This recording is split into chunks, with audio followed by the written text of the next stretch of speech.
So good morning. I'm here with Tim Miller and Robert Darnell. Tim and Robert work in Columbus operations. Tim is in batching. He's been with Allied for 25 years. Robert's in QA, and he's been here for 17 years. And both of these guys have had COVID-19 and have recovered from it. And I asked them if we could sit down and if they would just share their experience on COVID-19. And so thank you guys for being here this morning.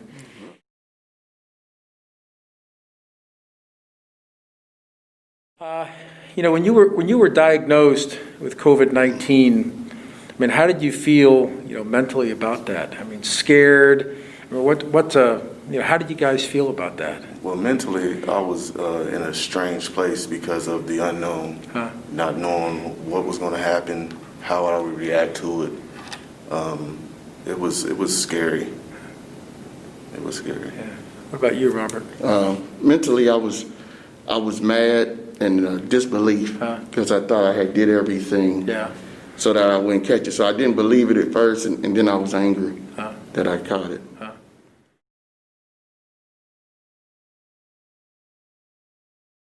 What were your initial symptoms? I mean, why did you get tested in the first place? I got tested because Mike K called and said that it was, something going on. And he asked me, and I have been feeling a little bit off, but I'm not really sick. And so, it seemed like, I say your mind can play games with you. So soon as he said that, it seemed like almost I just started feeling really funny. So then I ended up going to get tested, and I had it. So, but my initial symptoms were tired, fever, cough. I could breathe, but I had a tightness in my chest right here. So whenever I would take a deep breath, it would get real tight. Everything that they said, I had. Yeah. Every single symptom. Chills. Use the restroom a lot. Not in a good way either. Yeah. Just everything. Yeah. I had everything. What about you, Tim? Well, initially, I had a small cough that wasn't real frequent or anything, so I didn't really think nothing of it. But then I had shortness of breath, and then when I got home, I had a fever. Really? So my wife, I probably wouldn't have done nothing right away. Yeah. But my wife was like, you need to go get tested. So I made the call to my doctor, and sure enough. Yeah. You told me about your testing experience, and you told me they stuffed a Q-tip all the way up to your brain. They pretty much tickle your brain. Yeah. Yeah, pretty much. Yeah. And I thought it was just going to be one nostril, but then they did the other one. I was like, wow. It hurt for about 10, 15 minutes Really? afterwards. Yeah. Same thing with you? I hear all these horror stories, like people say touch their brain, but maybe I just got blessed or I was too sick, but it burnt a little bit, but it wasn't bad. But I don't want it again. Yeah. How did your families react? I mean, were they scared, mad, sad? No, my family was pretty supportive. I didn't really see no fear. They, once I, got quarantined in my little area, they would check on me and make sure I was comfortable and everything like that. But being quarantined is lonely. Yeah, It's a long time. Yeah. Only so much TV you can watch. Yeah. Really. Yeah. How about you, Robert? They were supportive. My youngest daughter was scared. She sent me a text, and my wife said that she was crying, and then my other kids was texting me like, Morgan is calling us crying, saying, she's scared and this and that. But my wife was real supportive. She just told me to stay in the room. And like Tim said, it get long. There's only so much TV. Yeah. And you think you want to chill out in your room and relax. After about the third day, you don't want to be in that room. Yeah, just kind of boring, I bet. I mean, you just run out of things to do. You only could sleep so much, and it's not a big talker on the phone. Yeah, it's no good. And plus, you don't feel good, right? Yeah. On top, you don't feel good. Yeah. You don't feel good. Mine was when the fever came. Yeah. Whenever the fever would come, I would feel horrible. But then you pump yourself with Tylenol, and when my fever went away, then I felt so-so, but then I think I took too much Tylenol because then it just was horrible. Your head's hurt and you're nauseated and and you don't have no appetite, so you take your medicine on an empty stomach. It's just. I remember you saying you had a really bad headache. Yeah. Pounding For headache. 4 weeks straight. Yeah. 4 weeks straight. Every day, wake up and just a pounding headache. It was more like a sinus headache. Just Really? in my eyeballs and nose, you know what I mean? Like that area. Like.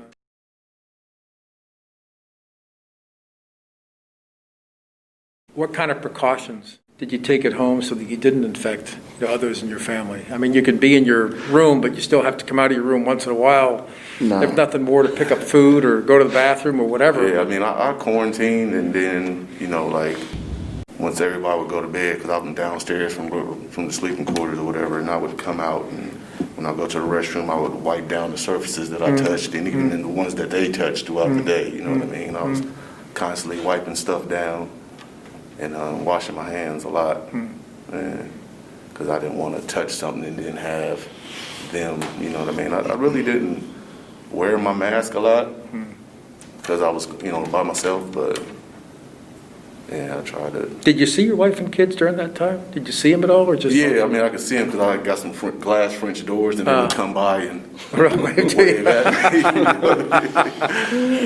Just be like, you all right? You know what I mean? So, Yeah. I wasn't allowed out the room.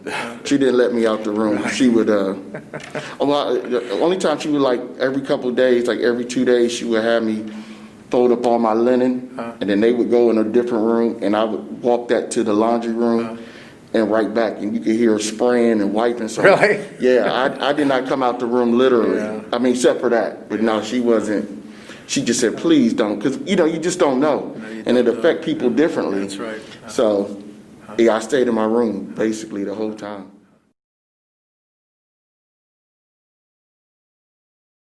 I mean, you probably weren't super sick the first couple of days, and It's just like a off. Like I said, I felt off, but I didn't really feel sick.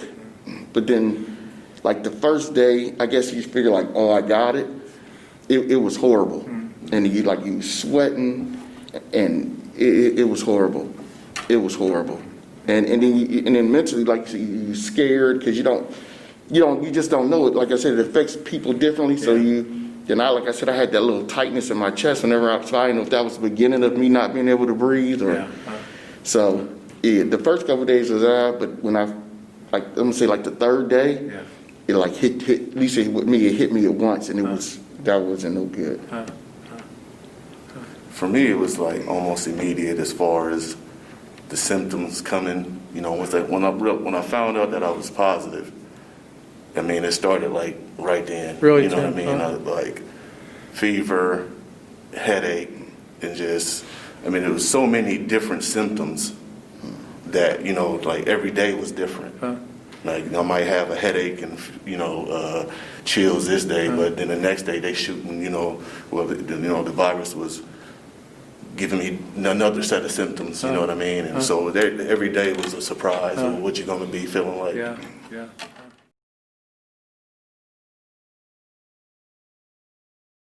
What was happening on your worst day? The worst day you had? If you can remember the worst day, the bottom, when you're at the bottom. The bottom for me was that death was a reality.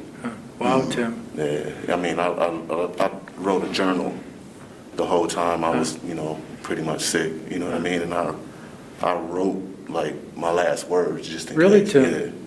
Because, you didn't know. Yeah. You know what I mean? I'm high risk because I have diabetes. Yeah. I'm African American. Yeah. So, with those, and I ain't no spring chicken either, so. Tim, you're 45-year-old. Yeah, You but are a spring chicken. But still, hey, you don't know what it's going to do to Yeah, you. you told me this the other day, and I was really surprised to hear that. So, yeah.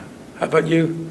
The worst part, I mean, you feel bad, but when I got that text from my daughter about she was scared, and then all my other kids called me too. So that was probably I was feeling bad, and then on top of that, to see that they were really, really scared, it was all right. I guess mentally, I'm I got to make sure that I walk out of this, Yeah, I even though understand. you still don't know. Yeah. Like Tim said, that's the scary part. Like death is really, like I never thought I was going to die, so I don't put that out there. But it, like you said, it was a reality. Like it could happen to you because you just don't know. And like I said, with that tightness in my chest, that probably was the scariest part. Because I didn't know, like I said, if it was going to, I just didn't know. Then I developed like this cough, and I couldn't stop coughing. I would literally cough. I remember your cough. Yeah, I would cough for like a minute or two straight, and that might sound like exaggeration, but it's not, like literally. And so I'm like, is this the beginning of something worse? But thank God it wasn't. So that probably was the worst for me. I'm really stuck on getting to the point in your life where you're sick enough that you think you might die, and I just can't imagine how difficult an experience that must be. I've never been there. Right. I hope I never am. Well, I'm going to be there someday. I mean, but that might have been a case of too much TV as well, though. Yeah. You know what I mean? Because everything that they said was just like, wow, it's happening. You know what I mean? So, you don't know. Yeah. You know? It's called having too much information. Yeah. Right? Yeah. Did anybody else in your families get sick? My wife did. Did she? Yeah. I mean, I wouldn't say she was, her symptoms was as strong as mine, but I mean, she had them all, but they were a little milder. Yeah. Yeah. And not my immediate family, but I had 2 uncles that passed away Really, Robert? from it. Huh. Yeah. So. Yeah, it's a really deadly disease. So.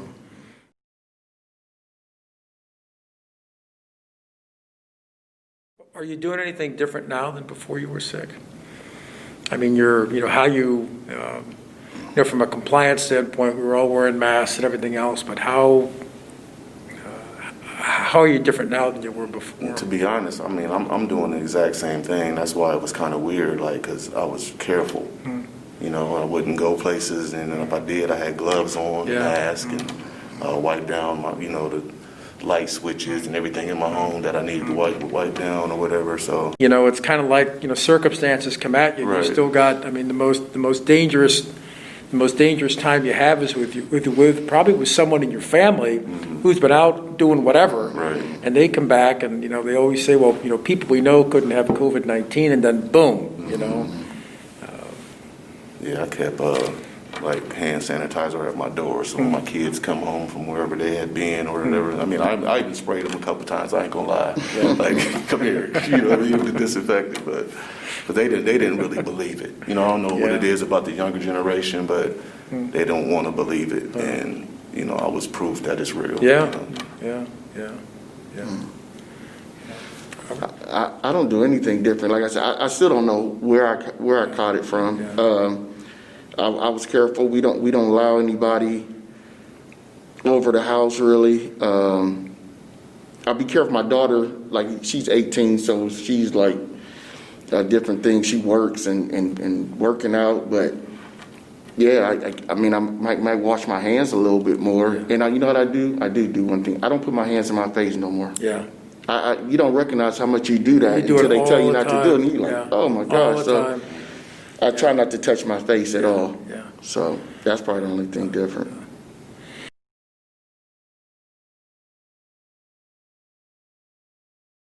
What advice do you have for those of us who haven't had COVID-19? I mean, I just say do what they've been telling us to do. The social distance. Washing your hands, and pray that you don't get it. Yeah. For real. Because I mean, like he said, I don't know where I picked it up at. So you just pray that you don't get it because you don't want it. Yeah. And you really don't know. I mean, I know everybody at Allied who's had it, and some people, they've had virtually no symptoms at all, but they had it. They were tested positive, and other people really deep into it, like you guys, and you just don't know. Your circumstances are different. You just don't know. So how about you? Any advice, Robert? Pray. I would say pray. That helps a lot. Pray. So, yeah. And one of the biggest things that me and Tim talk about, I mean, you have to believe that it's real. Not believe, you got to know that it's real. Yeah. I don't get where people say it's not real, or you can think whatever you want to think, but But I think you got to know it's real. And then when you know it's real, you take precautions. You act different, you move different. That's right. Because like you just don't know. You know, first it was the older people catch it, and the younger people couldn't. But it's showing you anybody. We done heard people young as 5 years old passing away from it. And then I seen a woman, she was 103, and she walked away from it. Yeah. So you got to know that it's real and take the proper precautions, because if it gets you, you really gonna pray. You got to deal with it. Yeah. You got to deal with it. So. Yeah. And there's nothing that they give you, you know. No, just Tylenol. Tylenol, Mucinex. Yeah. You know what I mean? So you just at the mercy of the virus. Yeah, yeah. Mm-hmm. Anything else, guys? No. Pray. Pray. I really appreciate you guys' willingness to do this. I know that you weren't reluctant. I know, Tim, you were a little reluctant to do it, and I really appreciated the reality is you are the reality of this COVID-19. You're not the only ones, but you are the reality, part of the reality here. And hopefully, I mean, I can say whatever I want, but when you say something, it's a lot more powerful. So I really appreciate your willingness to do this morning. So thank you. Yeah. Thank you. Thank you.